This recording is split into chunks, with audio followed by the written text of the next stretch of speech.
నానా రాయుడెక్కడా? ఇప్పుడే వస్తున్నాను నాన్న.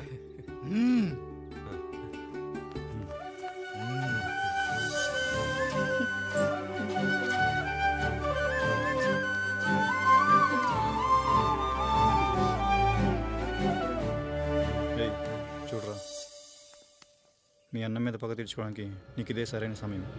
పర్లేదంటావా? ఏం పర్వాలేదు. అయ్యా, ఎరా రంగా, ఏం కావాలో అడగరా. నీకంటూ ఏమి ఇవ్వలేదు, నువ్వు ఏమి అడగలేదు. చెప్పరా.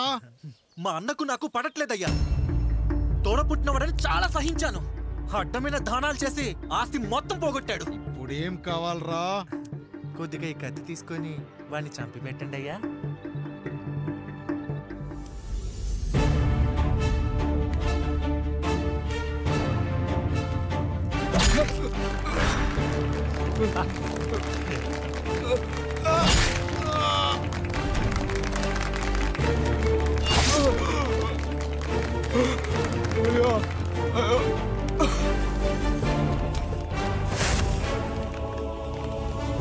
నాయుడు, అన్యాయంగా మా నాన్నని చంపేశావు.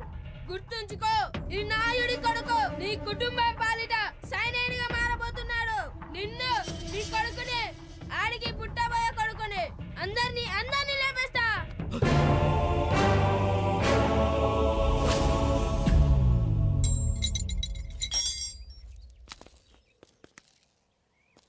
ఏం జరిగింది? మీరు హత్య చేసినట్టు ఇప్పుడే సమాచారం అందింది. తగిన సాక్ష్యాధారాలు పరిశీలించిన పిమ్మట మీకు యావజ్జీవ కారాగార శిక్ష, 2000 రూపాయల జరిమానా విధిస్తూ అరెస్ట్ చేస్తున్నాను. అయ్యగారు నా కోసం చేసిన త్యాగాన్ని హత్య అంటుందా మీ చట్టం? ఇదెక్కడ న్యాయం? మనిషికి ఇచ్చిన మాట నిలబెట్టుకుంటే అరెస్ట్ చేస్తారా? ఏ దేశంలో ఉంది చట్టం? నన్ను ఏం చేయమంటారు రాయుడు గారు? 9వ తరగతి చదివి ఊర్లో గాలికి తిరుగుతున్నా నన్ను మీ మనిషి ఒకడు పోలీస్ స్టేషన్లో ఉండాలని నన్ను ఎస్ఐన్ చేశారు. సాటి మనిషిని స్వేచ్ఛగా హత్య చేసుకోవాలని దౌర్భాగ్య స్థితిలో బతుకుతున్నాం మనం. మీరు చేసిన ఈ గొప్ప పనిని అర్థం చేసుకునే సంస్కారం, విజ్ఞత, విజ్ఞానం మాకు లేవు సార్, మాకు లేవు.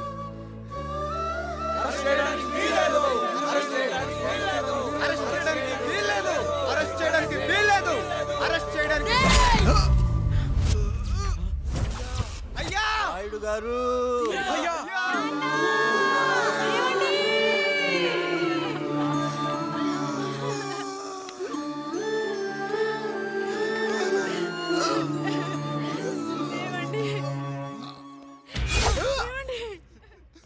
నొప్పిగా ఉందిరా.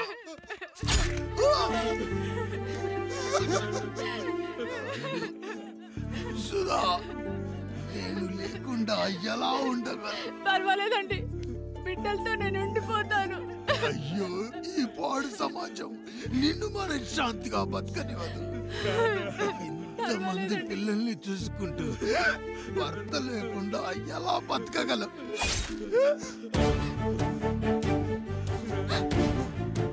వద్దండి.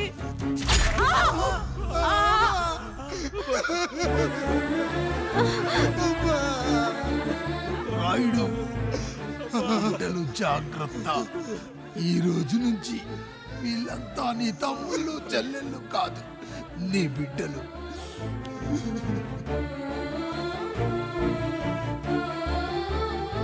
ఎక్కడికి వెళ్ళనురా. నీ కష్టం వస్తే ఒక్కసారి నాన్న అని పిలవరా. ఆ సమాధిలోంచి అయినా లేచొస్తా.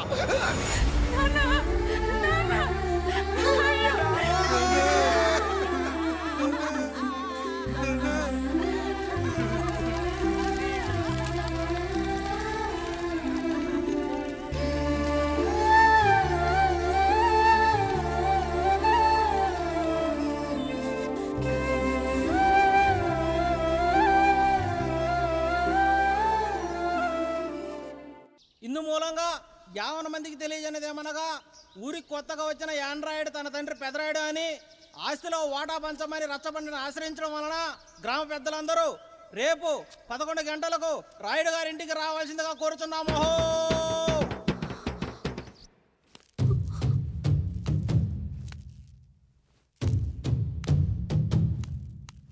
ఎందుకొచ్చారు? తన తాత పాపారాయుడు గారు ఆస్తి తనకు కూడా కావాలంటూ పంచాయతీలో ఫిర్యాదు చేశాడయ్యా.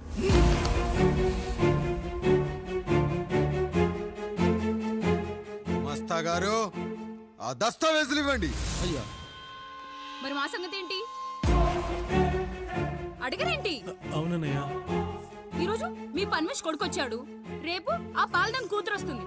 ఇలా వచ్చినోళ్ళంతా మీ సంతానమేని తెలిసాక అదిగో ఆ కాముడు చెప్పినట్టు మా ఆయన వాటా కిందో బాత్రూము, నాకో సబ్బు బిల్ల, నా పుట్టబోయే బిడ్డకో బొట్టు బిల్ల, ఇదే మిగులుతుంది.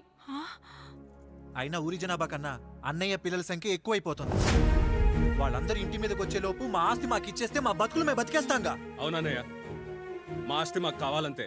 ఎవరిని పట్టుకుని ఏం మాట్లాడుతున్నారయ్యా? గా ఉన్నప్పటి నుంచి ఆయన మిమ్మల్ని సాగుతూ ఉన్నారు. ఈరోజు పెరిగి పండయ్యాక మా దారి మేము చూసుకుంటాం అనడం న్యాయం కాదయ్యా, న్యాయం కాదు. ఏ ఆయన నీకో కొడుకునిచ్చాడా? వాడి పేరేంటి? ఐఫోనా? ఎరా ఆస్తి కావాలా? 4 బ్రష్లతో తోముకుంటే ఎక్కడ విడిపోతామో అని నా బ్రష్ టూత్ పేస్ట్ నీకు త్యాగం చేసినప్పుడు అప్పుడు అడగాల్సిందిరా అన్నయ్య ఆస్తి కావాలి అని. ఎరా నేను వాడిపారేసిన లంగోటాలు మార్చి మార్చి చొక్కాలు చేతిగుడ్డలుగా వాడారే, అప్పుడు అడగాల్సిందిరా అన్నయ్య ఆస్తి పంచు అని. నువ్వు 6 నెలల పసికందుగా ఉన్నప్పుడు పాల కోసం ఏడుస్తుంటే నిన్ను తీసుకెళ్లి పశుల దొడ్లో కట్టేశానే, అప్పుడు అడగాల్సిందిరా అన్నయ్య నాకు ఆస్తి కావాలి అని. మా తండ్రి గారు పాపారాయుడు పోలికలు నాకు, నా పోలికలు ఆండ్రాయిడ్కి.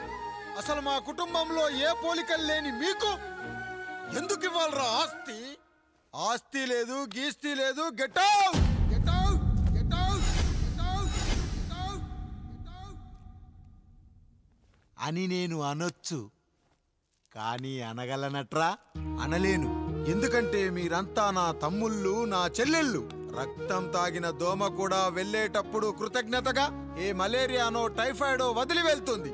కానీ రక్తం పంచుకొని పుట్టిన మీరు ఈ అన్నయ్య కోసం ఆస్తి కూడా వదల్లేకపోతున్నారు కదరా. గుమస్తా గారు, నా యావదాస్తి నా తమ్ముళ్లకు చెల్లెళ్లకు వాళ్ళ పేర్ల మీద రాయండి. నాకు చిల్లి గవ్వ కూడా అక్కర్లేదు. ఇక ఈ ఇంటికి నాకు ఎటువంటి సంబంధం లేదు. లక్ష్మి, సావిత్రి, మీ చీరలు విప్పేయండి. ఇక్కడికి వచ్చేటప్పుడు ఏ చీరలు కట్టుకున్నారో వెళ్ళేటప్పుడు కూడా అదే చీరలు కట్టుకోండి. వెళ్ళిపోదాం. దస్తావేజులు తీసుకురండి.